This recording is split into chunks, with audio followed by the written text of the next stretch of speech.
ঈদের দ্বিতীয় দিন কাচ্চি বিরিয়ানি রান্না করেছিলাম। কাচ্চি বিরিয়ানি রান্নাটা অনেক লেন্দি একটা প্রসেস, বাট আমি খুব অল্প সময়ে খুব সহজে এই বিরিয়ানিটা রান্না করেছি। তো চলুন আপনাদের সাথে রেসিপিটি শেয়ার করি। প্রথমে এখানে কাচ্চি বিরিয়ানির জন্য মশলা তৈরি করে নিচ্ছি। 7-8টা এলাচ, 3 স্টিক দারচিনি, অর্ধেকটা জয়ফল, অর্ধেকটা জয়ত্রী, 8-10টা এখানে কালো গোলমরিচ, 7-8টা লং, জিরা 1 চা চামচ, 1 চা চামচ পোস্ত দানা।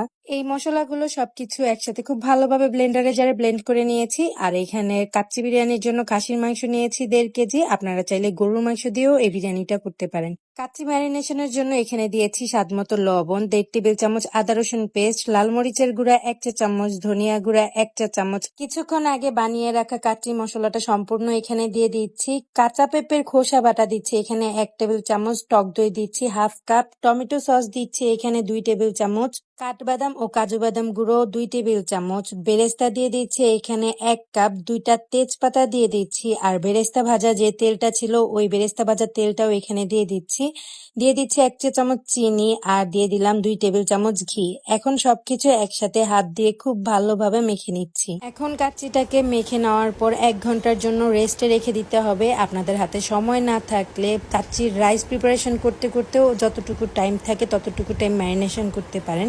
কাচ্চির রাইস রান্না করার জন্য বড় একটা পাতিলে পানি বসিয়ে স্বাদমতো লবণ, 3-4টা এলাচ, লং, 1 চা চামচ শাহি জিরা, 2টা তেজপাতা, 2 স্টিক দারচিনি দিয়ে পানিটাকে ফুটিয়ে নিতে হবে। এরপর আগে থেকে ধুয়ে রাখা পোলাওর চাল আমি এখানে দিয়ে দিচ্ছি।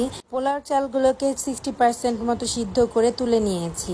এখন আগে থেকে ম্যারিনেট করা মাংসের মধ্যে ভেজে রাখা আলু, গুঁড়ো দুধ, বেরেস্তা দিয়ে উপরে 1 লেয়ার পোলাওর চাল দিয়ে দিচ্ছি। তারপর উপর দিয়ে সামান্য বেরেস্তা ছিটিয়ে দিয়েছি। আর এখানে 1 কাপ দুধের সাথে 2 টেবিল চামচ ঘি আর সামান্য জর্দা রং মিশিয়ে রেখেছিলাম, ওইটার অর্ধেকটা পরিমাণে এখানে দিয়ে দিচ্ছি। এরপর উপর দিয়ে বেরেস্তা গুঁড়ো দুধ ছিটিয়ে দিয়েছি। এরপর বাকি যে পোলাওর চালগুলো ছিল ওগুলোকেও ছড়িয়ে দিয়েছি। তারপর এর উপর দিয়ে একই প্রসেসে গুঁড়ো দুধ, বেরেস্তা ছিটিয়ে দিয়েছি। আর বাকি যে দুধ ছিল ওই দুধগুলো এখানে আমি আস্তে আস্তে ছড়িয়ে দিয়েছি।